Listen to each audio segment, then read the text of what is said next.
ভক্তজনাৰে চৰণ কমলত সেৱা নিবেদন কৰা হৈছে। আমালৈ বহুত জেগাৰ পৰা ফোনো কৰে যে বাপ আমি শ্ৰীমন্ত শংকৰদেৱ সংঘ, কিন্তু আমাৰ ছোৱালী বামুণীয়া পন্থলৈ বিয়া দিব লগা হৈছে, কিবা অপৰাধ হ'ব নেকি তাত গৈ খালে।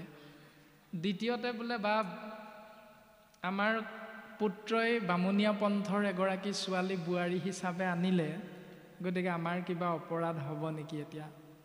সেইখিনিকে শিক্ষা দিবৰ বাবে শাস্ত্ৰই কৈ আছে। যদি আমি সৰুতেই শুদ্ধ ৰূপত ব্যৱস্থাটো আশ্ৰয় কৰিলোহেঁতেন, তেতিয়াহ'লে আমি পৈণত অৱস্থা হোৱাৰ লগে লগে সেই দুবিধাত নপৰিলোহেঁতেন। সেই কথাটোকে বৰ্তমান শাস্ত্ৰই আমাক বাৰে বাৰে কৈ আছে। তেতিয়া আমি পৈণত হোৱাৰ পাছত সেই চিন্তাটো আমাৰ মনলৈ নাহিলহেঁতেন, সেই ভয় শংকা আমাৰ মনলৈ কেতিয়াও নাহিলহেঁতেন, যদি আমাৰ সন্তানক সুন্দৰভাৱে শাস্ত্ৰসন্মতে শিক্ষাৰে শিক্ষিত কৰি তুলিব পাৰিলোহেঁতেন।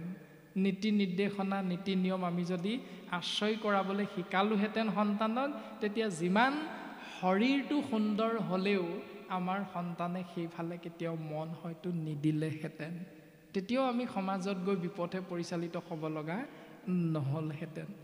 আৰু বৰ্তমান পদে আমাক এনেধৰণে সিদ্ধান্ত দিলে, এই ৰামে হেন ৰাজা হ'ব যি দেশৰ অধিকাৰী, তাতে অনুবৰ্তী থাকে যত নৰ নাৰী, তাহাৰে স্বভাৱ লৈবে তাহাৰে আচাৰ, এৰি কুল ক্ৰিয়া সবে হৈব একাকাৰ,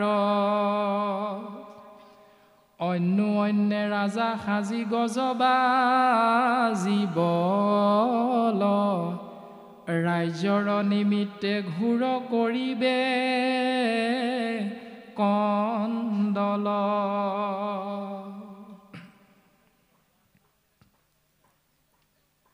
তেনেকুৱা মহাম্লেশসকলে যিখন ৰাজ্য ৰজা হিচাপে অধিকাৰ সাব্যস্ত কৰিব, তাতে অনুবৰ্তী থাকে যত নৰনাৰী। আৰু সেই দেশখনত প্ৰজা হিচাপে যিবিলাক মনুষ্য নামৰ জীৱ অৱস্থান কৰি থাকিব, স্বাভাৱিকতে প্ৰজাসকলেও ৰজাৰে আচাৰ আচৰণবিলাক আশ্ৰয় কৰিবলৈ ভাল পাব। যদি সেই নিয়ম আশ্ৰয় নকৰে, তেতিয়া ৰজাৰ দ্বাৰা অপৰাধী হ'ব, উগ্ৰ শাস্তি লাভ কৰিব। গতিকে উগ্ৰ শাস্তি লাভ কৰাতকৈ ৰজাই যি কৰিবলৈ কৈছে তাকে কৰাটোৱে ভাল বুলি সেই নীতি নিয়মকে স্বধৰ্ম হিচাপে পালন কৰিবলৈ চিন্তা কৰি থাকিব। এৰি কুল ক্ৰিয়া হবে হৈব একাকাৰ, অন্যে ৰাজা সাজি গজবাজি বল, ৰাজ্যৰ নিমিত্তে ঘূৰ কৰিবে কন্দল।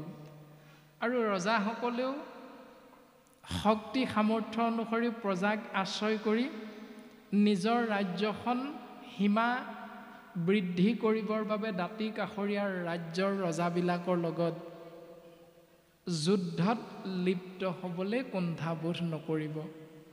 এয়া হ'ল কলিৰ প্ৰভাৱ। কাটি মাৰি গ্ৰাম দেশ কৰিবে উচ্ছন্ন, মহাপীড়া পায়া ক্ষয় হৈবে প্ৰজাগণ, পৰম নিৰ্দয় যেন ৰাক্ষস আকাৰ ধন, লোভে প্ৰজাৰ চিন্তিবে মহামাৰ, লোকত মিলিবে আশী ঘোৰ বিমংগল, অনুদিনে বাঢ়িব কলিৰ মহাবল। এনেকৈ দিনে দিনে জীৱৰ মাজত কলিৰ প্ৰভাৱটো বাঢ়ি বাঢ়ি গৈ থাকিব। এতিয়া ইয়াৰ পৰা আমাক এটি সাধাৰণ চিন্তা উদয় কৰোৱাই দিছে, যি ধৰণে মহাম্লেশসকলে ৰাজ্য শাসন কৰিব, ঠিক তেনেকৈ আমাৰ প্ৰাথমিকখনত আমাৰ গাঁওখনতো তেনেকুৱা দুষ্ট বুদ্ধিৰ শাস্ত্ৰৰ নীতি নিয়ম নমনা কিছু কিছু বাপ আই আমাৰ গাঁওখনত আছে নেকি? যদি আছে, তেতিয়াহ'লে তেওঁলোকৰ ল'ৰা ছোৱালীবিলাকৰ লগত আপোনাৰ মোৰ সন্তানবিলাক গৈ একেলগে উঠা বহা কৰি একেলগে খোৱা পিন্ধা কৰা ব্যৱস্থাটোৰ মাজত আছে নেকি? যদি আছে, তেতিয়াহ'লে জাত কুল এৰি সকলোখিনি কিন্তু একাকাৰ হৈ যাব।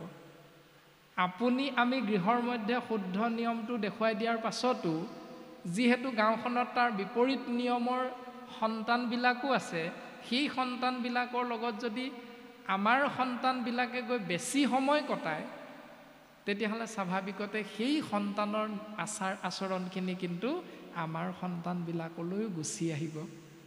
এই কথাটো আমাক প্ৰাকে প্ৰকাৰে বুজাব বিচাৰিছে। প্ৰমাণটো আমি সকলোৱে পাইছোঁৱে যে ৰাজ্যৰ নিমিত্তে ঘূৰ কৰিবে কণ্ডল। পিতৃ পৰলোকগামী হ'ল, মাতৃয়ে সন্তানক একো কৰিব নোৱাৰে। দুটি সন্তানে যদি এটিয়ে চাকৰি কৰে, এটিয়ে যদি নকৰে, তেতিয়াহ'লে পিতৃৰ ক্ৰিয়াকৰ্ম কৰিবৰ বাবে একাদশ দিৱসত যি ধন টকা পইচাৰ প্ৰয়োজন হ'ব, চৰকাৰী চাকৰি কৰা পুত্ৰজনে কি বুলি কয় আপোনাৰভাৱে জানেই, যে মই যদি 25,000 দিওঁ তয়ো 25,000 দিব লাগিব, কাৰণ তোৰো দেউতা, অকল মোৰে দেউতা নহয়। যদি দিব নোৱাৰে তেতিয়াহ'লে দুখন চোতালত দুটা কৰ্ম। ৰাজ্যৰ নিমিত্তে ঘূৰ কৰিবে কণ্ডল। তাৰ পাছত পিতৃ পৰলোকগামী হ'ল, কৰ্ম শেষ হ'ল। সেই কথাটোতেই উফোন পাতি লাহেকৈ দুয়োগৰাকী বোৱাৰীৰ মাজত চিন্তা চৰ্চা লাগি গ'ল। ক'তা দেউতাকৰ দেখোন কৰ্মটো কৰিবলৈ আপোনাক বৰ ককায়েৰে এনেকৈহে ক'লে, মই হ'লে একেলগে থাকিব নোৱাৰোঁ দেই, আপুনি কিবা এটা কৰে যদি কৰক। লাহেকৈ এখন ঘৰ দুখন হ'ল, যিহেতু দুখন চোতালত দেউতাকৰ কৰ্ম হ'ব লগা হ'ল। তেতিয়া ককায়েকক ভাল পোৱা 10জন মানে সেইখন চোতালত নাম কৰিলে, ভায়েকক ভাল পোৱা কেইজনমানে ভায়েকৰ চোতালত নাম কৰিলে, আৰু ৰাইজেও সেই নিয়মটোকে সুন্দৰভাৱে পালন কৰিলে। তাৰমানে ৰাইজো চকুমুদা কুলিয়ে হৈ থাকিল। ৰাইজে সেই দুজনক মিলাবৰ বাবে কোনোদিন চিন্তা নকৰে। যে দ্বিতীয় কথাটো হ'ল, শ্ৰীমন্ত শংকৰদেৱ সংঘ এনে এক মহান অনুষ্ঠান, যিভাগী অনুষ্ঠানৰ কৰ্মপন্থাক অজ্ঞানবশত হ'লেও বাকীসকলে কিন্তু নতশিৰে স্বীকাৰ কৰে। তাৰ পাছতো আমাৰ অনুষ্ঠানৰ মাজৰে যদি কোনো প্ৰাথমিক কোনো আঞ্চলিকে যদি এনেকুৱা পদক্ষেপ লয়, তেতিয়াহ'লে গাঁৱত বাকীসকলে আমাৰ ফালে চাই কিন্তু হাঁহি থাকে। সেইটো পাছতে লাগি থাকে, চিন্তা কৰাটো অতীৱ প্ৰয়োজন। সেয়া দেখিলা নাই শ্ৰীমন্ত শংকৰদেৱ সংঘ একেলগে খাই হেনো ক'তা দুজন ককাই ভাই দুখন চোতালত দুটা কৰ্ম কৰি গুচি গ'ল। গতিকে আমি যিসকল বুদ্ধিজীৱী বা সম্পাদক সভাপতি দায়িত্ব পালন কৰি আছোঁ, সেইসকলে কিন্তু সকলোফালে চকু দিয়াটো অতীৱ প্ৰয়োজন।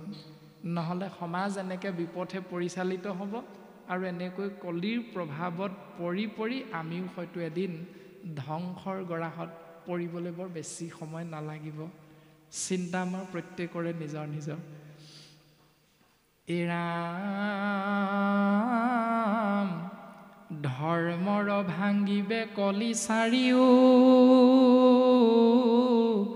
চৰণ, সত্য শৌচ ক্ষমা দয়া কৰিবে উচ্ছন্ন,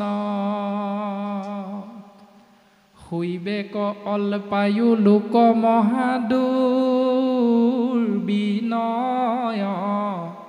সুহৃদতো নচাৰিবে কপট আশয়। এনেকৈ কলিৰ বল শক্তি বাঢ়ি বাঢ়ি গৈ জীৱই আশ্ৰয় কৰি থকা ধৰ্মৰ যি চাৰি চৰণ সত্য শৌচ ক্ষমা দয়া, আঁতৰ হ'বলৈ কিন্তু বৰ বেছি এটা সময় নালাগিব। শুইবেক অল্পায়ু লোক মহা দুৰ্বিনয়, সুহৃদতো নচাৰিবে কপট আশয়। এনেকৈ সত্য শৌচ ক্ষমা দয়া কলিৰ প্ৰভাৱত লাহে লাহে নাইকিয়া হৈ অতীব সুহৃদজনৰ প্ৰতিও জীৱই কপটতা কৰিবলৈ কিন্তু নেৰিব। সকলোৱে আমি পাই আছোঁ যে যিজন সন্তানক সৰুতে সোধা যায় বোলে তোমাৰ অতীব মৰমৰ কোন, স্বাভাৱিক উত্তৰ মা। বোলে দেউতা, দেউতাও মোৰ অতীব মৰমৰ। যেতিয়া যুৱক হ'ব, পৈণত হ'ব, বিয়া বাৰু কৰাব, তেতিয়া সুধিলে কি বুলি ক'ব? মা দেউতা গুলি মাৰ। অতীব মৰমৰ কোন? পত্নী। কাৰণ চাকৰি কৰি যেতিয়া ঘৰলৈ আহে, মিঠাই টোপোলাটো মাকৰ হাতত দিয়ে, কিন্তু যেতিয়া বিয়া বাৰু কৰাব ধনৰ টোপোলাটো পত্নীৰ হাতত দিব। লাহেকৈ মাতৃৰ অন্তৰতো অকণমান হ'লেও সেই চিন্তাটোৱে শোকটোৱে কিন্তু খুন্দাটো মাৰে, ক'ব নোৱাৰে। আপোনালোকে জানে এইখিনি প্ৰকৃতিৰ নিয়ম, চিন্তা চৰ্চাৰ মাজতে আমি সকলোখিনি সোমাই আছোঁ। আধি দৈবিক, আধি ভৌতিক, আধ্যাত্মিক তিনি তাপত, সত ৰজ তম তিনি গুণৰ মাজত আমি সকলো কম বেছি পৰিমাণে পৰি আছোঁ। তথাপিতো জন্মিলে নকৰে আনন্দ, মৰিলে নকৰে সুখ, সেহিহে উত্তম লোক বুলি কৈছে। যে জন্ম হ'লে যিধৰণে অপাৰ আনন্দৰ মাজত নিজক পাহৰি নাযায়, মৃত্যু হ'লেও যিধৰণে শোকত ম্ৰিয়মান হৈ বাকীসকলৰ লগতে নিজকো পাহৰি নাযায়, সেইজনকে শাস্ত্ৰই উত্তম লোক বুলি সিদ্ধান্ত দিছে। গতিকে আমি উত্তম লোক হয় নে নহয়, এইটো চিন্তা আমি প্ৰত্যেকেই শাস্ত্ৰসন্মতে নিজেই কৰিব লাগিব। তাৰ পাছত সেইজন পিতৃৰ মাতৃৰ গৰ্ভত যদি এটি নৱজাতকৰ আগমন হয়, তেতিয়াহ'লে সেই ল'ৰাজনক পুনৰ সুধিলে ক'ব যে তোমাৰ অতিব মৰমৰ কোন? তেতিয়া পত্নী গুলিমাৰ অতিব মৰমৰ হ'ল সন্তানটি। এনেকৈ মনবিলাক যিহেতু ক্ষণে ক্ষণে পৰিৱৰ্তনশীল, গতিকে পৰিৱৰ্তনশীল মনক বান্ধি ৰাখিবৰ বাবে, নিয়ম কৰিবৰ বাবে এটাই পথ দিলে, সেয়া হ'ল কেৱল সাধু সংগ অনুসৰা, শ্ৰৱণ কীৰ্তন কৰা, পৰিহৰা পাখণ্ড আচাৰ। কেৱল সাধু সংগ অনুসৰণ কৰা আৰু ঈশ্বৰৰ নাম শ্ৰৱণ কীৰ্তন কৰা। আজি আমি যি মহান অনুষ্ঠান আমাৰ নাইডু আইগৰাকীৰ কৃপাৰ বশত সমস্তজনাই লাভ কৰিছোঁ, ইয়াত কিন্তু আজি সেই ভাৱনাটোৱে ঠাই পোৱা নাই। আমি আলোচনা কৰিছোঁ, আলোচনা কৰি প্ৰত্যেকে আমি উপলব্ধি কৰি আছোঁ মনৰ মাজত যে এইকেইটা চিন্তা কিন্তু মোৰো আছে, এইকেইটা চিন্তা কিন্তু আমাৰ বাপজনৰো আছে, আৰু এইকেইটা চিন্তাৰ মাজত থকাৰ কাৰণে হয়তো আমাৰ সন্তানকেইটা আজিলৈকে আমাৰ কথাবিলাক নাই শুনা, মানি চলা নাই। এই অনুশোচনাটোত হয়তো আজি আমি প্ৰত্যেকে দগ্ধ হৈ আছোঁ। অকল দগ্ধ হৈ থাকিলে নহ'ব, আমি ঘৰলৈ গৈ সেই অনুশোচনাৰ বিষয়বস্তুটো আজি এই বিষয় ব্যৱস্থাৰ মাধ্যমেৰে আমি আগবাঢ়ি গৈ কেৱল কৃষ্ণ নাম আশ্ৰয় কৰি সেই সুখ দুখ জীৱনৰ চিৰলগৰীয়া ভাবি তাক আমি কেনেকৈ শুদ্ধ কৰিব পাৰিম, এই মাৰ্গটো আমি উত্তৰটো উলিয়াবৰ বাবে চিন্তা কৰিব লাগিব। তেতিয়াহে সেইজন স্থিতপ্ৰজ্ঞ বা বুদ্ধিমান বুলি কোৱা হৈছে। কাৰণ শ্ৰেষ্ঠতম জীৱ মনুষ্য আমাক জ্ঞান আৰু বিবেক দুটা বস্তু বেলেগতকৈ বেছিকৈ দিছে। সেইকাৰণে আমি জ্ঞান আৰু বিবেকৰ মাধ্যমেৰে জীৱন আগবঢ়াই নিবলৈ চেষ্টা কৰিব লাগিব। সুহৃদতো নচাৰিবে কপট আশয় বুলি কৈছে। সুহৃদজনৰ লগতো কপটতা কৰিবলৈ নেৰে বুলি কৈছে। আপোনালোকে জানেই কপটতা সুহৃদৰ লগতহে কৰা যায়, কিন্তু সেই কপটতাটোক আমি জানিও কেতিয়াবা কেতিয়াবা এৰি দিব লগা হয়। কিয়? কাৰণ তেওঁ আমাৰ খোলখালী সম্পৰ্কটো, কাৰণ তেওঁ আমাৰ ভতিজা সম্পৰ্কটো, কাৰণ তেওঁ আমাৰ বৰদেউতা বা খুৰা সম্পৰ্কত। সেইকাৰণে ধাৰলৈ নিয়া 10,000 টকা বিপদত পৰিলে ঘূৰাইনো কেতিয়া দিব এইটো ভাবি থাকোঁ যদিও আমি কিন্তু খুজিবলৈ মন নাযায়। দিব দিয়া যেতিয়া পাৰে এইটো বুলি আমি এৰি দিওঁ, কিন্তু সিজনে সেইটোকে সুবিধা লৈ সেই কপটতাটো আশ্ৰয় কৰি থাকে, তেওঁ ঢেৰ ধন নিদিলেও হ'ব। এনেকুৱা চিন্তা চৰ্চাবিলাক আমি সকলোৱে কিন্তু বুজি পাওঁ। শাস্ত্ৰই সিদ্ধান্ত দিছে, ঘোৰ কলি যুগে যিটো জন ধনৱন্ত, সেহি কুলীন সদাচাৰী গুণৱন্ত, বলিষ্ঠ জনৰ সি জীৱে কপাপচয়, অন্যায়তো বলিষ্ঠ জনৰ শুইবেক জয়। এই ঘোৰ কলিৰ সময়খিনিত যিজন অতীব ধনী, সেইজনেই সমাজ ব্যৱস্থাত কেৱল কুলীন আৰু সদাচাৰী বা গুণৱন্ত বুলি সমাজে বিবেচনা কৰে। যাৰ টকা পইচা বেছি আছে তেওঁকে সম্পাদক দি দিয়ে আমাৰ প্ৰাথমিকত, যাৰ টকা পইচা বেছি আছে তেওঁকে সভাপতি দি দিয়ে, কাৰণ কেতিয়াবা কোনোবাই দিব নোৱাৰিলেও তেওঁ জোৰা মাৰি দি থৈ আহিব পাৰে। তেওঁ নামষাৰ ডাকিব পাৰে নে নোৱাৰে, তেওঁ হৰণ ভজন ভক্তি সদাচাৰ নিষ্কাম প্ৰাৰ্থনাত তেওঁ পৰিণত হয় নে নহয়, এইটোৰ বিষয়ে আমি কোনেও চিন্তা চৰ্চা নকৰোঁ। কিন্তু তেওঁ যে ধনী, সেইকাৰণে আমি তেওঁকেই সমাজৰ বাকীসকলে নতশিৰে স্বীকাৰ কৰি লওঁ। এই কথাটো বৰ্তমান পদে কৈছে, এৰাম নকৰিবে কুলহুল শিল বিচাৰ যুৱতী, যাকে অভিৰুচি তাকে মানিবে কপতি।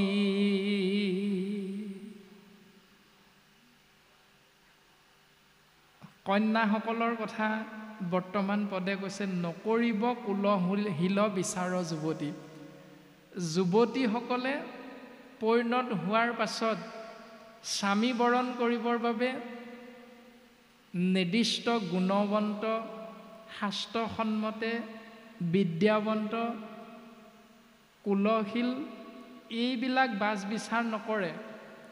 আমাৰ এটা কথিত ভাষা আছে, ৰঘুপতি ৰাঘৱ ৰাজা ৰাম, যালৈকে মন যায় তালৈকে যাম। কথিত এনেকুৱা কিছু কিছু খোৰাক যোগাবলৈ আমাৰ কয় আগতে, যালৈকে মন যায় তালৈকে যাম, যা কি কৰ কৰিবি। আমাৰ কন্যা সন্তানসকলৰ এনেকুৱা চিন্তাও আমি দেখিবলৈ পাওঁ প্ৰত্যেকে। যাকে অভিৰুচি তাকে মানিবে কপতি।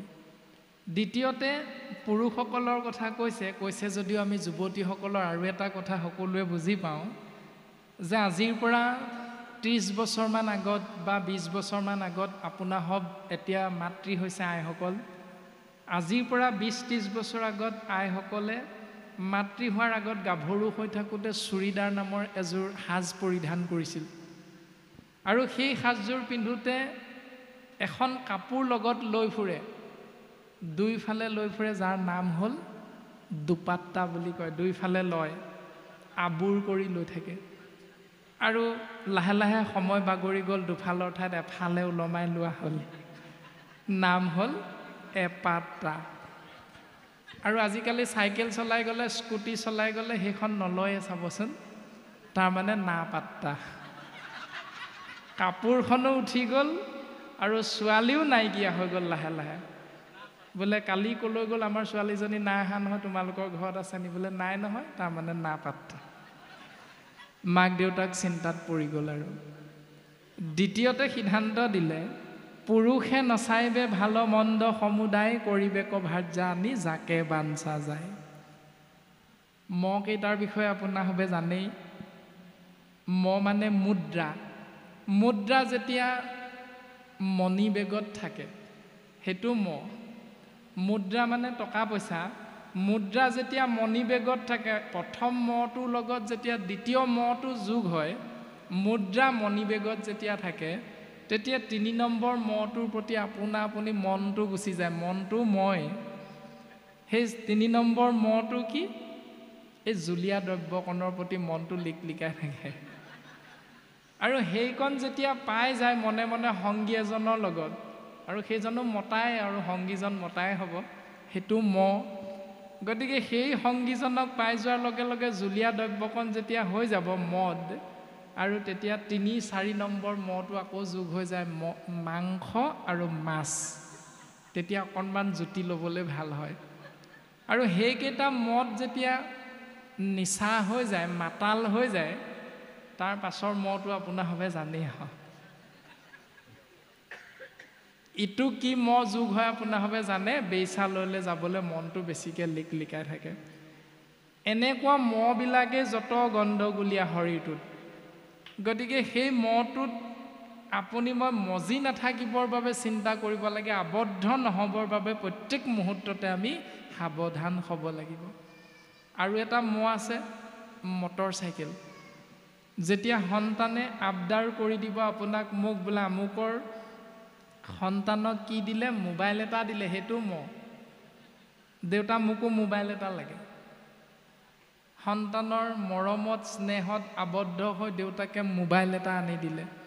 আনি দিয়াৰ লগে লগে অলপ দিনৰ পাছত আকৌ সেই আবদাৰটো পূৰণ হোৱাৰ লগে লগে মটৰ চাইকেল এখন লাগে, বাইক এখন লাগে। আকৌ এটা মটৰ চাইকেল আৰু মোবাইল পাই যোৱাৰ পাছত এই দুটা যোগ হোৱাৰ লগে লগে আৰু সন্তানক কিহে পায় লাগি গ'ল মিছ কল দিবলৈ সেইটো লাগি গ'ল মেছেজ কৰিবলৈ সেইটো এই মিছ কল আৰু মেছেজৰ মাজত থাকোঁতে এই সিফালে মিহি মিহি মাত শুনা সেই মাতটোৰ গৰাকী হেন্দুৰ থকা নে নথকা এইবিলাক চাবলৈ দৰকাৰ নাই আৰু পাছৰ দশ আপোনাৰ হবে নিজে নিজে বুজি পাইছে গতিকে সিদ্ধান্ত দিছে পুৰুষে নাচাইবে ভাল মন্দ সমুদায় কৰিবেক ভাৰ্যা আনি যাকে বাঞ্চা যায় সেইটোৱে হৈ আছে বৰ্তমান সময়খিনিত আৰু এইটোৱে হ'ল কলিৰ প্ৰভাৱ গতিকে এই প্ৰভাৱৰ পৰা আমি যেন প্ৰত্যেকজন জীৱশ্ৰেষ্ঠ মনুষ্য বাচি থাকিব পাৰোঁ তাৰ উপায়বিলাক শাস্ত্ৰই আমাক কৈছে গতিকে সেই নিয়মবিলাক আমি যিমান পাৰোঁ আশ্ৰয় কৰিবৰ বাবে যৎপৰোনাস্তি চেষ্টা কৰিবলৈ আমাক গুৰুজন বস্তুৱে উপদেশ প্ৰদান কৰিছে যেতিয়া এটা পুলি আমি ৰুম সেই পুলিটো 4টা ঢাপ মাৰিলেহে গৰু ছাগলীয়ে নোখোৱাকৈ সুন্দৰভাৱে সাৰ জাবৰ দিলে সি লহপহকৈ বাঢ়ি আহিব তেতিয়াহে আমি তাৰ পৰা ফল আশা কৰিব পাৰিম যদি সেই পুলিটো ৰুওঁতেই আমি 4 ঢাপ নামাৰিলোঁ তেতিয়াহ'লে সেই পুলিটোৰ পৰা আমি কেতিয়াও ভাল ফল আশা কৰিব নোৱাৰোঁ আৰু গুৰুজনাই সিদ্ধান্ত দিছে ঔবানৰ লোক হৰি ভজিওক ধৰাইতো উপদেশ এৰা আল জাল জীৱা কত কাল জৰা ভৈল পৰবেশ হে শ্ৰেষ্ঠতম জীৱ মনুষ্য তোমালোকে শুনাচোন কেৱল হৰিক চিন্তা কৰা ভাবি থাকা কিয় জানানে উবা নৰলোক হৰি ভজিওক ধৰা ইটো উপদেশ এই উপদেশটো কিয় ধৰিব জানা কিয় ধৰিব লাগে জানা কাৰণ জীৱা কত কাল তোমালোক কিমান দিন জীয়াই থাকিবা কোনেও নাজানা সেইকাৰণে যিকেইদিন এই সংসাৰত আছা সুন্দৰভাৱে শাস্ত্ৰসন্মতে জীৱন আগবঢ়াই নিবলৈ চেষ্টা কৰা কিয়নো জৰা ভৈল পৰবেশ অৰ্থাৎ বাৰ্ধক্যই আহি এই শৰীৰটোত ক্ৰিয়া কৰি জীৱ ব্ৰহ্ম শৰীৰটোৰ পৰা ওলাই যাবলৈ এদিন কিন্তু বাধ্য কৰিবই মনত ৰাখিবা সি ডেকা বুঢ়া বুলি কোনো কথা নাই জৰা প্ৰৱেশ কৰি শৰীৰৰ পৰা জীৱ ব্ৰহ্ম ওলাই যাবলৈ এদিন জীৱ ব্ৰহ্ম বাধ্য হ'বই গতিকে 4টি ঢাপ আমাক সিদ্ধান্ত দিলে অন্য দেৱী দেৱ নকৰিবা সেৱ অন্য দেৱী দেৱ নকৰিবা সেও এটা ঢাপ এখন জেউৰা গৃহু নপখিবা তাৰ সেই গৃহলৈও সেই স্থানলৈ আপোনাক মোক নাযাবলৈ কৈছে দ্বিতীয়খন জেউৰা 3 নম্বৰতে আমাক সিদ্ধান্ত দিলে অন্য দেৱী দেৱ নকৰিবা হেও গৃহু নপখিবা তাৰ 3 নম্বৰতে ক'লে মূৰ্তিকো নাচাইবা 4 নম্বৰতে ক'লে প্ৰসাদো নাখাইবা ভক্তি শৈৱ ব্যভিচাৰ যদি আমি গৰ্ভত সন্তানটো ধাৰণ কৰিবৰ বাবে ধৰি লওক আইসকলে যে গাভৰু হৈ থাকোঁতে 5জন মানক মনে মনে ভাল পাইছিল কিন্তু পিতৃ মাতৃৰ আদেশ নিৰ্দেশ আৰু সমাজক ভকতৰ আগত মূৰটো দুৱাই হেন্দুৰ ললো কিন্তু এজনৰ নামত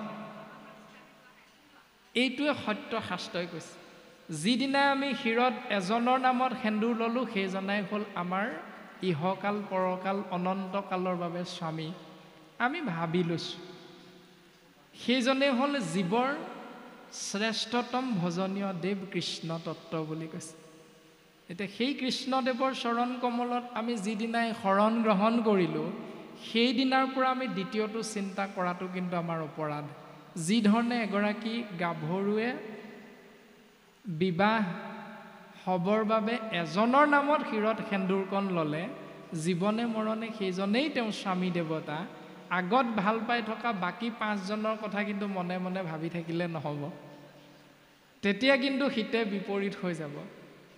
বাপজন যদি চাকৰিত আছে তেতিয়াহ'লে আমি সেইকেইজনক মনে মনে ফোন কৰি গৃহলৈ যদি নিমন্ত্ৰণ কৰোঁ তেতিয়াহ'লে সেইটো হ'ব বেশ্যাবৃত্তি। তেনেকৈও যদি আমি এই সংসাৰলৈ আমাৰ গৰ্ভত জীৱ আনো, তেনেকুৱা ভাৱনাযুক্ত হৈও যদি থাকোঁ তেতিয়াহ'লে সেইটো হ'ল অপৰাধ বুলি কৈছে। এনেকুৱা অপৰাধ ভাৱনাযুক্ত কৰ্মৰ দ্বাৰা জীৱই ঈশ্বৰ পুৰুষৰ কৃপাৰ বিপৰীতে কিন্তু যাব লগা হয়। সেইকাৰণে আমি প্ৰত্যেকটো কথা চিন্তা কৰাটো অতীৱ প্ৰয়োজন। পুৰুষে নাচাইবে ভাল মন্দ সমুদায়, কৰিবে ক ভাৰ্যা আনি যাকে বাঞ্চা যায়। বাহ্যিক ফালে আমি পুৰুষ মানে বাপজনৰ কথা কোৱা হৈছে, কিন্তু আধ্যাত্মিক চিন্তাৰে যদি আমি আগবাঢ়ি যাওঁ তেতিয়াহ'লে পুৰুষ মানে জীৱ বুলি কোৱা হৈছে। সেইকাৰণে চাৰিটি ধাপ। আমি যেতিয়া যুৱক হৈ আছিলোঁ বিশ্বকৰ্মা পূজা খাবলৈও হয়তো গৈছিলোঁ, বিদ্যালয়ত ছাত্ৰ হৈ আছোঁ সৰস্বতী পূজা ভাগতো হয়তো অংশগ্ৰহণ কৰিছিলোঁ, শিক্ষকতা চাকৰি কৰি আছোঁ হয়তো আমি সৰস্বতী পূজাৰ দিনা বাধ্য হৈ আমি যাব লগা হৈছেও। কিন্তু শাস্ত্ৰই কৈছে খুব সুন্দৰভাৱে সেই জীৱ যিদিনাৰ পৰা কায় বাক্য মন চিত সুদৃঢ় বিশ্বাসে 7 বাৰ দণ্ডৱতে গুৰু আসনৰ সন্মুখত গুৰুৰ কৃপাধন্য হৈ শৰণ গ্ৰহণ কৰিলা, ভজন গ্ৰহণ কৰিলা, সেইদিনাৰ পৰা কিন্তু সেই 4টা ধাপ তুমি মাৰিলা। গতিকে সেইদিনাৰ পৰা শাস্ত্ৰসন্মতে নকৰিবলৈ কোৱাখিনি পাৰিলে নকৰিবা। তাৰ আগত যদি কৰিছা এইটো বেলেগ কথা, কাৰণ তুমি শৰণীয়া ভজনীয়া তুমি হোৱা নাই। সেইখিনি অনাচাৰ কৰি মোৰ অপৰাধী নহি বুলি কৈছে। সেইখিনি সময়ত তোমাৰ কিবা এটা অনাচাৰ হয়তো হ'ব পাৰে, কিন্তু তুমি অপৰাধী নহয়। আন দেৱ পূজে যিটো সিটো মোৰ দ্ৰোহী বুলি কৈছে।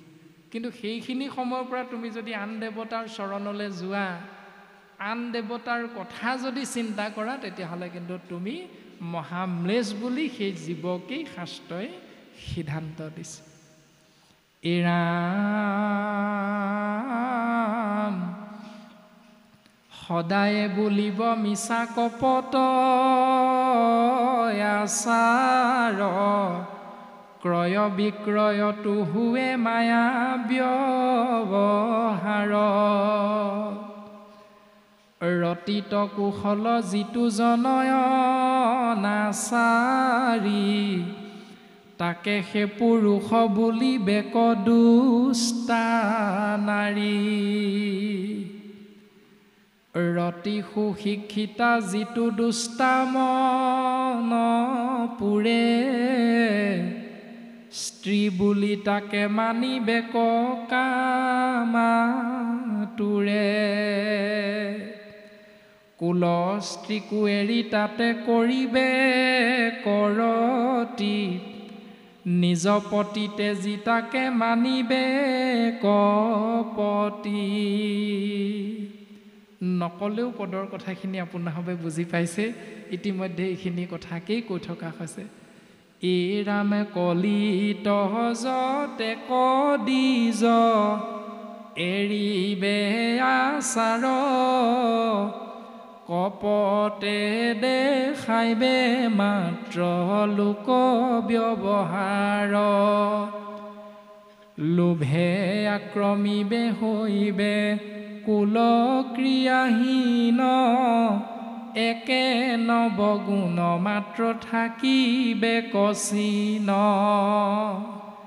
ব্ৰহ্মচাৰী সন্ন্যাসীও হৈবে জ্ঞানহীন, দণ্ড কমণ্ডলো মাত্ৰ থাকিবে কচিন।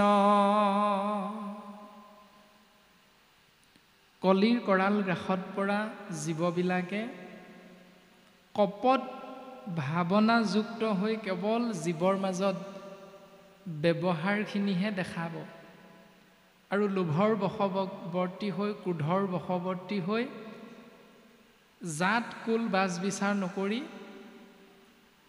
নকৰিবলৈ কোৱা কৰ্মখিনিৰ মাজতেই নিজকে আবদ্ধ কৰি ৰাখিব। যি নৱগুণ সম্পন্ন এডালি ৰছী ব্ৰাহ্মণসকলে শৰীৰত ধাৰণ কৰে, সেই ৰছীডাল কেৱল দেখাবৰ মাত্ৰেহে শৰীৰত থাকিব, কিন্তু শৰীৰত চিন্তা চৰ্চাত তাৰ এটা গুণো সেই ব্যক্তিজনৰ কথা বাৰ্তাত কিন্তু দেখিবলৈ পোৱা নাযাব। ব্ৰহ্মচাৰী সন্ন্যাসী জ্ঞানহীন হৈ যাব, কেৱল তেওঁলোকৰ হাতত দণ্ড কমণ্ডলো যি ব্ৰাহ্মণৰ লগত থাকিব লাগে এইখিনি দেখাবৰ বাবেহে মাত্ৰ ধৰি থাকিব। ইয়াৰ যি গুণ থাকিব লাগে, যি স্বভাৱ থাকিব লাগে এজন ব্ৰাহ্মণৰ, সেই স্বভাৱবিলাক কিন্তু কলিৰ প্ৰভাৱত নাইকিয়া হৈ যাব। এতিয়া আমি সকলোৱে জানো এটা কথা, জন্মজায়তে শূদ্ৰ সংস্কাৰতে দ্বিজ, বেদ পাঠাত ভৱতে বিপ্ৰ, ব্ৰহ্মক জানন্তি চ ব্ৰাহ্মণ। এই চিন্তাবিলাক আমি এতিয়া শাস্ত্ৰসন্মতে বুজি পাওঁ, কিন্তু শাস্ত্ৰসন্মতে বুজি পোৱাৰ পাছত এজন নামঘৰীয়া হৈ, এজন নামাচাৰ্য হৈ যদি শাস্ত্ৰৰ লগত নিমিলা বিপৰীত কৰ্মকেইটা সন্ধিয়া সময়ত কৰোঁ, কোনেও নাই দেখা বুলি, তেতিয়াহ'লে আমাকেই শাস্ত্ৰই এইকেইটা কথা কৈ ককৰ্থনা কৰিছে। তাৰমানে আমিও কলিৰ প্ৰভাৱৰ পৰা হয়তো হাত সাৰিব পৰা নাই। প্ৰাণজিৎ নামৰ এই শৰীৰটোক আপোনাসৱে ইমান সুন্দৰভাৱে মৰম চেনেহ আশীষ প্ৰদান কৰি অমৃতময় কৃষ্ণ নাম প্ৰকাশৰ বাবে আশীষ প্ৰদান কৰিছে, আজ্ঞা প্ৰদান কৰিছে। তাৰ পাছত প্ৰাণজিৎ নামৰ এই শৰীৰটোৱে গৈ যদি শাস্ত্ৰসন্মতে নকৰিবলৈ কোৱা কৰ্মখিনিৰ মাজতেই ডুবি থকা আপোনাসৱে দেখা পায়, তেতিয়াহ'লে আপোনাসৱৰ স্বাভাৱিক ধাৰণাটো আমাৰ প্ৰতি কেনেকুৱা হ'ব? সেইটো আপুনি আমি মনুষ্য নামৰ জীৱই চিন্তা কৰাটো অতীৱ প্ৰয়োজন। গৰিহিত কৰ্মকো কহিলা ধৰ্ম বুলি, তোমাৰ বচনে লোক নাখিল সমলি। দ্বিতীয়তে আমাক সিদ্ধান্ত দিছে, শাস্ত্ৰই কোৱা কথাখিনি যদি বিপৰীতভাৱে প্ৰকাশ কৰোঁ, যে শাস্ত্ৰই কৈছে কৃষ্ণ কথা কোৱা, আৰু আমি যদি গৈ তাৰ বিপৰীত কথাখিনি কৈ থাকোঁ, তেতিয়াহ'লে এইটো আমাৰ অপৰাধ হ'ব বুলি শাস্ত্ৰই সিদ্ধান্ত দিছে। শ্ৰেষ্ঠজনে কৰে যদি গৰিহিত কৰ্ম, দেখা দেখি অন্যে বোলে তাকে ধৰ্ম। নামাচাৰ্য নামঘৰীয়াই যদি ভুল কামটো কৰে, নকৰিব লগা কামটো কৰে, তেতিয়াহ'লে স্বাভাৱিকতে বাকীসকলে সেইটোৱে ধৰ্ম বুলি আশ্ৰয় কৰিব, পালন কৰিব। সেইকাৰণে আমি সেই বাপবিলাক পোৱাৰ লগে লগে আমাৰ আচাৰ আচৰণ, স্বভাৱ চৰিত্ৰ, চিন্তা চৰ্চা, নীতি নিয়ম শাস্ত্ৰৰ লগত মিলাবলৈ আমি যিমান পাৰোঁ চেষ্টা কৰিবই লাগিব। নহ'লে আমি কৈ থকা কথাখিনিৰ দ্বাৰা আমাৰ আচাৰ আচৰণৰ দ্বাৰা কিন্তু সমাজ শুদ্ধ হোৱাতকৈ অশুদ্ধ বেছি হ'ব। কাৰণ আমাক সকলোৱে অনুসৰণ কৰিব, কিয়নো যিজনক দায়িত্ব দিয়া হৈছে নামাচাৰ্য, ইমান সুন্দৰ কণ্ঠ, ইমান সুন্দৰভাৱে নামশাৰী পৰিৱেশন কৰিছে, অন্তৰ চুই গৈছে। গতিকে তেওঁৰ লগত আকৌ সিদ্ধান্ত গ্ৰহণ কৰোঁতে বোলে মাছ মাংস নহ'লে তেওঁ সিদ্ধান্ত নাযায়, তেতিয়াহ'লে যিকেইজনে আমি স্বাভাৱিকতে তেওঁৰ ঘৰত গৈ তেওঁৰ লগত গৈ সিদ্ধান্ত চাহ আদি গ্ৰহণ কৰা পদ্ধতিবিলাক সদায় সদায় কৰি থাকিম, তেতিয়া আমি সেইটোৱে ধৰ্ম বুলি মানি ল'ম। সেইকাৰণে আমাৰ স্বভাৱ চৰিত্ৰ, আচাৰ আচৰণ শাস্ত্ৰসন্মত হয় নে নহয়, এইবিলাক চিন্তা কৰাটো আমাৰ অতীৱ প্ৰয়োজন। এইৰামে কৰিবে দুৰ্জন লোকে ধনতে সে গৈ, ক্ষতি ধন দিলে শুইবে অন্যায়তো জয়। ক্ষতি খাইবে নপাইলে মনত শুইবে খংগ, চলে বলে উচিত ন্যায়তো দিবে ভংগ। দুৰ্জন লোকসকলে কেৱল ধনৰ আশ্ৰয় কৰি যিকোনো প্ৰকাৰে জীৱন ধাৰণ কৰি অন্যায় কৰ্মটো কিন্তু জয় লাভ কৰিবলৈ সৌভাগ্যৱন্ত হয়।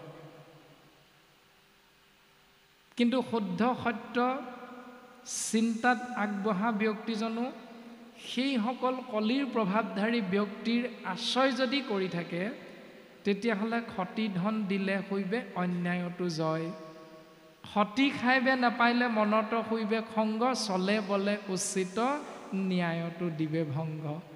চল কপট কৰি শুদ্ধ সত্য ব্যৱস্থাটোৰ ফালে কিন্তু কোনেও মাত এষাৰ নেমাতে, কিয়নো তেওঁক তলে তলে সিজনে সেইখিনি দি থৈছে যে, সেইকাৰণে তেওঁ শুদ্ধৰ ফালে মাতটো নিদি কেৱল অসত্যৰে জয় জয়কাৰ ঘোষণা কৰে। এইটো হ'ল কলিৰ প্ৰভাৱ। যদি আমি এই ব্যৱস্থাৰ মাজত আছোঁ, তেতিয়াহ'লে আমাকো কিন্তু কলিয়ে অলপ অলপ হ'লেও প্ৰভাৱ বিস্তাৰ কৰি আছে। আমি চিন্তা কৰাটো অতীৱ প্ৰয়োজন। সভাত থাকি নকয় উচিত, দুখে পাই কিঞ্চিত কিঞ্চিত। সভাতে আছোঁ, ইজনকো এৰিব নোৱাৰোঁ, সিজনকো এৰিব নোৱাৰোঁ। এতিয়া কি হ'ব কথাটো? কাৰ ফালে জয় বুলি ক'ম এতিয়া? তেনেতে যদি কোনোবা এজনে বোলে হ'ব বা চিন্তা কৰিব নালাগে, মই আছোঁ নহয়, এই বুলি যদি অকণমান চকুটি পেটা মাৰি দিয়ে বা বাহিৰলৈ উঠি গৈ যদি কৈ দিয়ে বোলে হ'ব আপুনি চিন্তা কৰিছে কেলৈ, মই আছোঁ দেখোন, আপোনাৰ কেলৈ আমুক কামটো মোৰ হাততহে আছে, দায়িত্বটো আপোনাক মই সকলো ঠিক কৰি দিম, এই বুলি যেতিয়া সকাহটো পাই গ'ল, তেতিয়া স্বাভাৱিকতে সেইজনে যদি অন্যায়ো কৰিছিলে, আমাৰ বাপ সমস্তয়ো সেইজনৰ ফালে জয়টো দি দিয়ে, বোলে এইজনৰটোহে শুদ্ধ, কাৰণ তাত আমাৰ স্বাৰ্থটো জড়িত হৈ আছে। এইটো হ'ল কলিৰ প্ৰভাৱ বুলি সিদ্ধান্ত দিছে। ৰামে কহিবে নপাৰে একো বেদ শাস্ত্ৰ তত্ত্ব, মহাজ্ঞান শূন্য পৰমাৰ্থ বিচাৰত, একোৱে নজানে কিছু নপাৰে খণ্ডিত, বহু বল কি ভৈলে তাকে বুলিবে পণ্ডিত। ক'ব নোৱাৰে বেদ শাস্ত্ৰ তত্ত্ব, জ্ঞান শূন্য পৰমাৰ্থিক তত্ত্ব বিচাৰত, একোৱে নজানে, কিবা এটা সুধিলেও তাৰ উত্তৰটো যথাযথ দিব নোৱাৰে শাস্ত্ৰসন্মতে, তথাপিতো বহু বল কি ভৈলে তাকে বুলিবে পণ্ডিত। তথাপিতো বহু সময় ধৰি সুন্দৰভাৱে সোৱাদ লগাকৈ কৈ থাকিব পাৰিলেই সমস্তজনে তেওঁকেই পণ্ডিত বুলি মানি ল'ব। এতিয়া এই শাৰী আকৌ প্ৰাণজিত নামৰ এই শৰীৰটোৰ ফালে কৈ আছে। কোনোবাই কিবা এটা সুধিলে ভালকৈ উত্তৰটো দিব নোৱাৰে, অথচ ঘণ্টা ঘণ্টা জুৰি কৃষ্ণ কথা কৈ থাকিলে, শাস্ত্ৰ পঢ়ি থাকিলে সমাজে তেওঁকেই পণ্ডিত বুলি মান্যতা প্ৰদান কৰে। এতিয়া আমাৰো গতিটো তেনেকুৱাই হৈ আছে। এই ৰামে ধন জন বিভৱ, নাথাকে যাৰ ইয়াতি, সেহি জনয় সাধু লোকৰ সংজাতি, পৰম দাম্ভিক যিটো ধনৰ গৰ্বত, সেহি জন মহাসাধু বোলাইবে লোকত, এৰি বেদ বিধি আচৰিবে পাপ ঘোৰ, বাক্যে বুলিবে কমাত্ৰ এহি স্ত্ৰী মোৰ। ইমান সুন্দৰভাৱে সিদ্ধান্ত দিছে। আপোনাসবে জানে যে ধন জন বিভৱ নাথাকে যাৰ আতি, সেহিজন অসাধু লোকৰ অসঞ্জাতি। যিজনৰ ধন আছে তেওঁ ধনৱন্ত, তেওঁ কুলীন সদাচাৰী গুণৱন্ত, কিন্তু যিজনৰ ধন সম্পত্তি নাথাকে তেওঁ কিন্তু সমাজত অসাধু অসংজাতি বুলি কৈছে। তেওঁ জাতিটো নপৰে বুলি কৈছে। তেওঁৰ সংগও আশ্ৰয় কৰিবলৈ বাকীসকলে বেয়া পায়। পৰম দাম্ভিক যিটো ধনৰ গৰ্বত, সেহিজন মহাসাধু বোলাইবে লোকত। যিজন ধনী হ'লেও কিন্তু তেওঁ যদি দাম্ভিক হয়, তথাপিতো তেওঁকেই সমাজে মহাসাধু বুলি স্বীকৃতি প্ৰদান কৰে। কিন্তু শাস্ত্ৰই মহাসাধু কাক কৈছে? বেদৰ বিহিত যত আছে ধৰ্ম সংসাৰত, সবে হৰি নামৰ কিংকৰ, হেন জানি যিটো জনে নামৰ কীৰ্তন কৰে, সেহি হে পৰম সাধু নৰ। যিজনে বেদৰ বিহিত কৰ্মবিলাকৰ ভিতৰত শ্ৰেষ্ঠতম ৰজা ধৰ্ম নাম আশ্ৰয় কৰে, সেইজনক কিন্তু সাধু বুলি শাস্ত্ৰই কৈছে, সমাজে সাধু বুলি নকয়।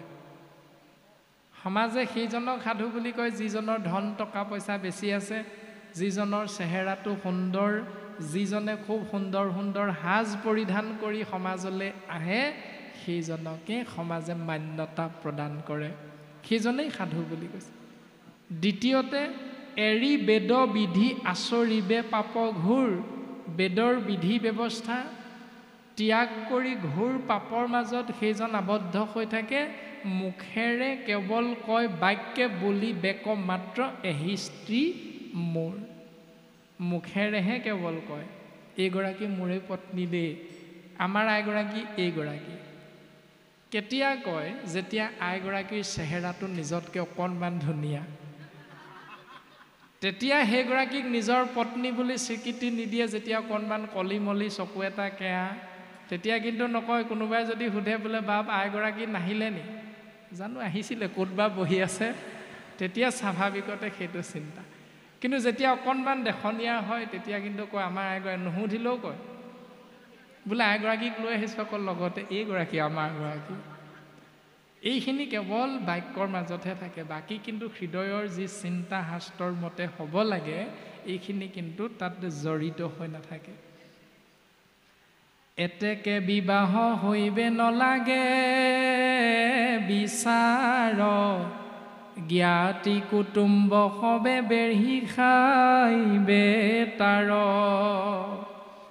শৰীৰক ঘঁহি পিহি যিটো কৰে স্নান, শুইবে ককলিত অলংকাৰ এহিমান, চতুৰি ভীৰ্তি বেঢ়ি মাথে ৰাখিবে কপাস, কেশতে সে শুইবে কলা বন্য লয়লাস।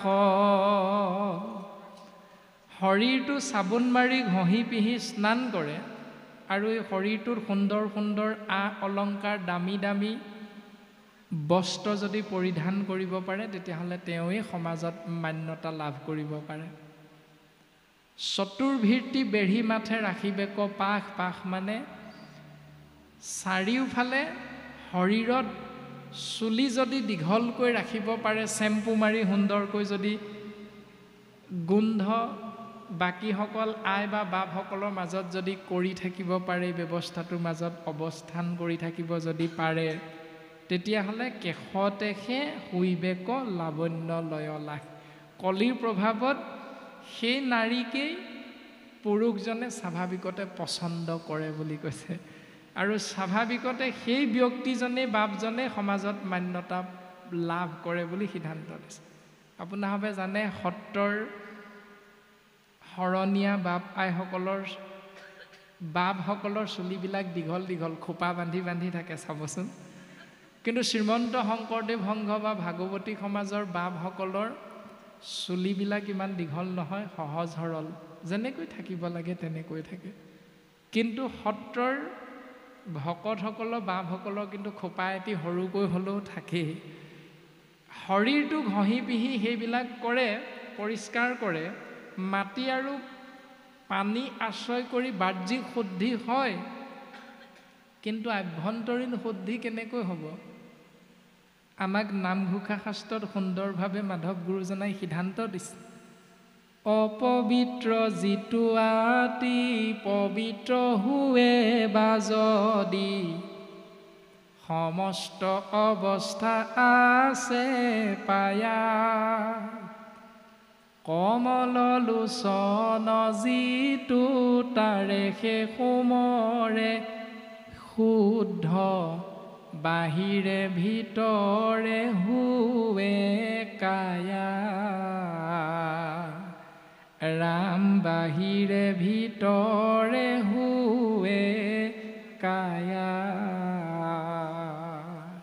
যিজনে কেৱল ঈশ্বৰ কৃষ্ণ প্ৰভু ভগৱন্তৰ নাম সদা সৰ্বদা আশ্ৰয় কৰি থাকে, সেইজনৰ বাহিৰ ভিতৰ সুন্দৰভাৱে নিকা হৈ থাকে বুলি সিদ্ধান্ত দিছে। ও ভকত জনৰ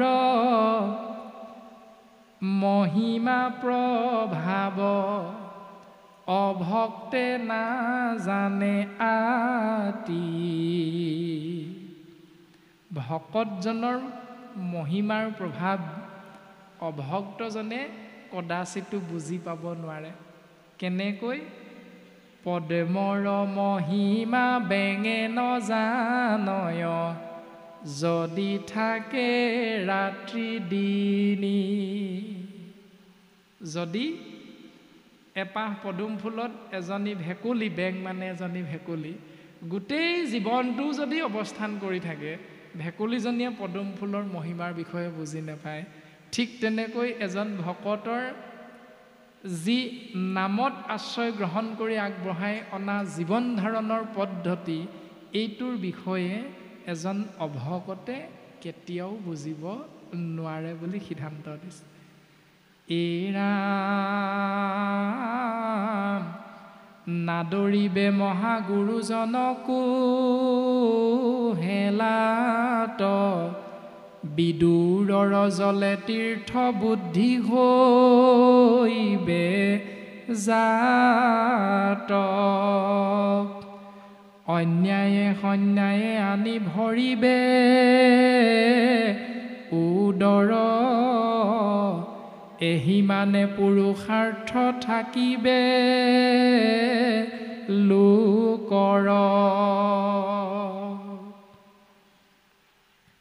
কলিৰ প্ৰভাৱ জীৱ সমস্তই মহাগুৰুজনক আদৰ অভ্যৰ্থনা কৰিবলৈ চিন্তা নকৰে। সিদ্ধান্ত দিছে প্ৰভু কৃষ্ণদেৱে অৰ্জুনৰ আগত, মাধৱে বুলন্ত সখী শুনা ধনঞ্জয়, বিষয় নহ'লে ইটো দেহা যে নৰয়। সেই সখা অৰ্জুন, হয় বিষয় নহ'লে দেহা কিন্তু ৰক্ষা নহয়, কিন্তু মনত ৰাখিবা অৰ্জুন, হেন বিষয়ত থাকি আদি গুৰু তেজা যদি যমে যন্ত্ৰণা দিব, জানিবা নিশ্চয়। আদি গুৰু হ'ল পিতৃ মাতৃ। সেই পিতৃ মাতৃ আদি গুৰুক কলিৰ প্ৰভাৱত পৰি সন্তানবিলাকে কিন্তু শ্ৰদ্ধা ভক্তি কৰিবলৈ এৰি দিব, আৰু এৰি দিয়াৰ লগে লগে সেই জীৱই ভগৱন্তৰ কৃপাৰ বিপৰীতে অধোগতি লাভ কৰিব লাগিব। এনেধৰণে সিদ্ধান্ত দিছে। আমি আজি অলপ দিনতে বেতবাৰী চুহুংমুং দিহিঙীয়া নামঘৰত যোৱা হৈছিল, আৰু তাতেই আউনীআটী সত্ৰৰ ডেকা সত্ৰাধিকাৰ দেৱানন্দ দেৱ গোস্বামী উপবিষ্ট আছিল। সন্মুখৰ ফালে দুজন পৰম বৈষ্ণৱে ভাগৱত আচাৰ্য হিচাপে আসনত উপবিষ্ট হৈ পাঠ আৰম্ভ কৰিবলৈ আগবাঢ়িল, আৰু আমি মহামূঢ়মতীকো দায়িত্ব অৰ্পণ কৰিছিল আলোচক হিচাপে, তেওঁলোকৰ মতে ব্যাখ্যাকাৰ হিচাপে। আমাকো আসন দিলে, আমি আসনত উপবিষ্ট হ'লোঁ। বাপ দুজনে আজ্ঞা শিৰোগত কৰি আৰম্ভ কৰি দিলে, কৃষ্ণ শংকৰ হৰি ৰাম ৰাম ৰাম। আমি বোলো সৰ্বনাশ, ডেকা সত্ৰাধিকাৰ দেৱানন্দ দেৱ গোস্বামী উপবিষ্ট হৈ আছে সন্মুখত।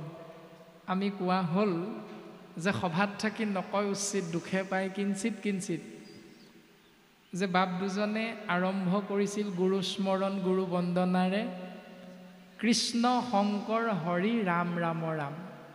গুৰু শব্দটো কিন্তু এৰি থৈ যোৱা গ'ল, কিয় গ'ল আমি নাজানিলোঁ। তেতিয়া তেৰা সমস্তই ক'লে আমাৰ ভুল হৈ গ'ল।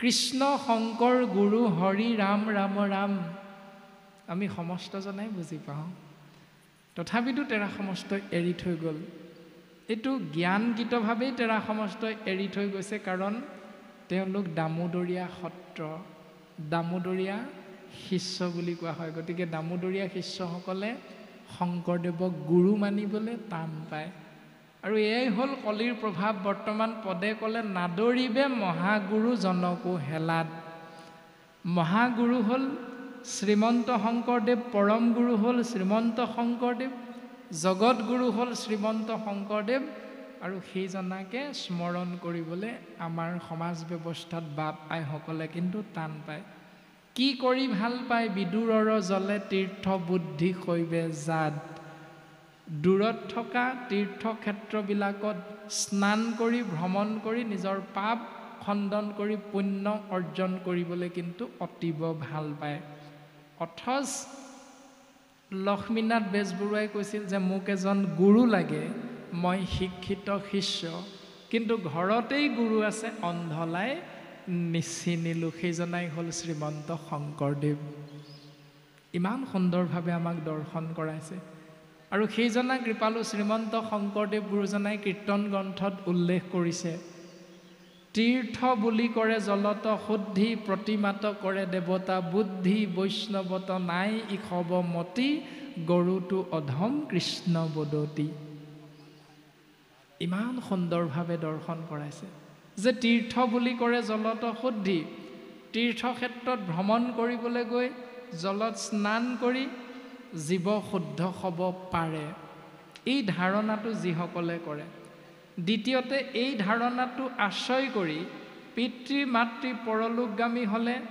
ককাই ভাইৰ মাজত মিল নাই সমাজত মিল নাই মিল নথকাৰ বাবে কেৱল শান্তিয়নী পানী অকণ আনি নিজেও এচলু খালে 3 দিনত আৰু ঘৰতো অকণমান ছটিয়াই দি শুদ্ধ হৈ গ'লো বুলি যিসকলে ভাবে 2 নম্বৰতে প্ৰতিমাত কৰে দেৱতা বুদ্ধি মূৰ্তিক দেৱতা জ্ঞান কৰি ঈশ্বৰ জ্ঞান কৰি তাতেই ধূপ ধূনা জ্বলাই পূজা সেৱা কৰি ভকতৰ সংগৰ পৰা যিসকল আঁতৰি থাকে বৈষ্ণৱত নাই ইখব মতি যিসকলে ভকত বৈষ্ণৱৰ চৰণৰ প্ৰতি মন নিদি সেই নিয়মেৰে নিজৰ জীৱন আগবঢ়াই আনে শাস্ত্ৰই সিদ্ধান্ত দিছে গৰুটো অধম কৃষ্ণ বদতি সেইসকলৰ চিন্তা গৰুতকৈও অধম বুলি কৃষ্ণদেৱে নিজ মুখে প্ৰকাশ কৰিছে এতিয়া আমি সেইবিলাকৰ মাজত কেতিয়াবা সোমাই পৰোঁ নেকি চিন্তা কৰিব লাগে যে আমাৰ কোনোবা এজন সম্পৰ্কীয় ব্যক্তি পৰলোকগামী হ'ল আমি তেওঁলোকৰ ঘৰলৈ যাব পৰা নাই ধৰি লওক আমি আছোঁ যোৰহাটত ইপাৰে ধেমাজিত ব্ৰহ্মপুত্ৰৰ সিপাৰে আমাৰ এই বংশৰ কোনোবা এজন পৰলোকগামী হ'ল আমি খবৰ পালোঁ তেতিয়া আমি কি কৰোঁ আমি তালৈও যাব পৰা নাই খবৰো পালোঁ ইয়াত আমি 10 জন বা 5 জন ভকতক নিমন্ত্ৰণ কৰি সৰুকৈ হ'লেও শাস্ত্ৰই আমাক ভকতৰ সংগ কৃষ্ণ নাম আশ্ৰয় কৰিবলৈ কিন্তু সিদ্ধান্ত দিছে এনে নকৰা বহু বাপ আয়ো কিন্তু আমাৰ সমাজত সোমাই আছে গতিকে আমি চিন্তা কৰাটো অতিব প্ৰয়োজন আমি ঈশ্বৰৰ নামৰ মাধ্যমেৰেহে আমি সংস্কাৰ বা শুদ্ধ হ'ব পাৰিম যদি এইটো কৰিবলৈ আমাৰ মন নাযায় ধনৰ অজুহাত দেখুৱাই খবৰ আৰু দিয়া এইবাৰলৈ এইভাগেই থৈ দিওঁ শান্তি জল অকণকে আনি আমি এইটো কাম কৰি থওঁ তেতিয়াহ'লে সেইটো কিন্তু কলিৰ প্ৰভাৱ বুলি শাস্ত্ৰই সিদ্ধান্ত দিছে